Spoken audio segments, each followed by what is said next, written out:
உழைக்கும் மக்களின் குரலை ஒரு அரசு தொடர்ந்து புறக்கணித்தால் அந்த குரல் ஒரு நாள் ஆட்சிக்கே எச்சரிக்கையாக மாறாதா?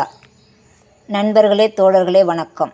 நாட்டின் செல்வத்தை உருவாக்குவதில் உழைக்கும் மக்களின் பங்கு மிக முக்கியமானது. ஆனால் அவர்களின் வேலைவாய்ப்பு, ஊதியம், தொழிலாளர் உரிமைகள், வாழ்வாதாரம் போன்ற அடிப்படை பிரச்சினைகள் தொடர்ந்து புறக்கணிக்கப்பட்டால் என்ன நடக்கும்? உழைக்கும் வர்க்கம் ஒன்றுபட்டு எழுப்பும் குரல் வெறும் கோரிக்கையாக மட்டும் இருப்பதில்லை, அது ஆட்சியாளர்களுக்கான எச்சரிக்கையாகவும் மாறுகிறது.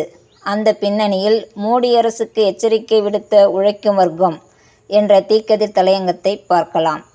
1942 ஆகஸ்ட் வெள்ளையனே வெளியேறு இயக்கத்தின் வரலாற்று சிறப்புமிக்க தியாகங்களை நினைவூட்டும் வகையில் ஒன்றிய பாஜக அரசின் மக்கள் விரோத கார்ப்பரேட் சார்பு போக்குகளுக்கு எதிராக மத்திய தொழிற்சங்கங்களும் ஐக்கிய விவசாயிகள் முன்னணியும் இணைந்து நடத்திய நாடு தழுவிய சிறை நிரப்பும் போராட்டம் மாபெரும் வெற்றி பெற்றுள்ளது.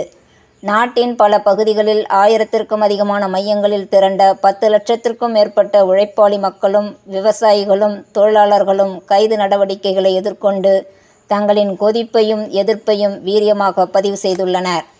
அஸ்ஸாம் மாநிலத்தில் கடும் வெள்ளப்பெருக்கையும் பொருட்படுத்தாமல் ஆயிரக்கணக்கானோர் திரண்டதும், தமிழ்நாட்டில் 31,000த்திற்கும் மேற்பட்ட தொழிலாளர்கள் 142 மையங்களில் தொழிற்சாலை பணிகளை புறக்கணித்ததும், கேரளாவில் கொட்டும் மழையிலும் மக்கள் திரள் திரளாக களமிறங்கியதும் மோடி அரசுக்கு விடுக்கப்பட்ட நேரடி எச்சரிக்கையாகும்.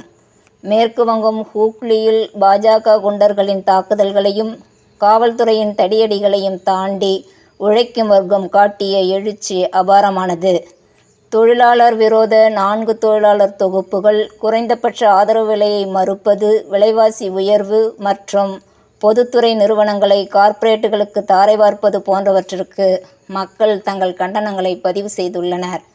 உழைக்கும் மக்களின் நியாயமான கோரிக்கைகளுக்கு செவிசாய்க்காமல் நாடாளுமன்ற ஜனநாயகத்தையும் அரசியலமைப்பு சட்டம் வழங்கியுள்ள அடிப்படை உரிமைகளையும் சீர்குலைக்கும் எதேச்சதிகார போக்கை ஒன்றிய அரசு கையாண்டு வருகிறது.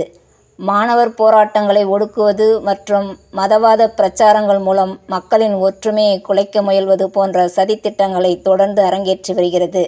இத்தகைய அடக்குமுறைகளையும் நாட்டின் விவசாயத்தையும் சிறு குறு நடுத்தர தொழில்களையும் சுயசார்பு பொருளாதாரத்தையும் பன்னாட்டு மற்றும் உள்நாட்டு கார்ப்பரேட்டுகளுக்கு தாரை வார்க்கும் சமரச ஒப்பந்தங்களையும் எதிர்த்து தொழிலாளர்களும் விவசாயிகளும் இன்று எழுந்து நின்றிருக்கிறார்கள். இன்றைய போராட்டம் வெறும் தொடக்கமே தவிர முடிவு அல்ல. தேசத்தையும் மக்களையும் பாதுகாக்க தொடர் போராட்டங்கள் வெடிக்கும். உழைக்கும் மக்களின் இந்த வீரியமான எழுச்சி எதேச்சதிகார ஆட்சிக்கு எதிரான மாபெரும் சரித்திர எச்சரிக்கையாகவும் திருப்புமுனையாகவும் அமைந்துள்ளது. நண்பர்களே, போராட்டம் என்பது வெறும் எதிர்ப்பின் வெளிப்பாடு மட்டுமல்ல, உழைக்கும் மக்களின் உரிமைகள், வாழ்வாதாரம் மற்றும் எதிர்காலத்தை பாதுகாப்பதற்கான ஜனநாயக குரலும் கூட. அந்த குரலை ஆட்சியாளர்கள் கேட்க வேண்டும் என்பதையே இன்றைய தலையங்கம் வலியுறுத்துகிறது. உழைக்கும் மக்களின் குரல் புறக்கணிக்கப்படும் போது அது ஆட்சிக்கான எச்சரிக்கையாக மாறும். இது குறித்த உங்கள் கருத்தையும் பதிவு செய்யுங்கள். நன்றி. தோழமையுடன் வணக்கம்.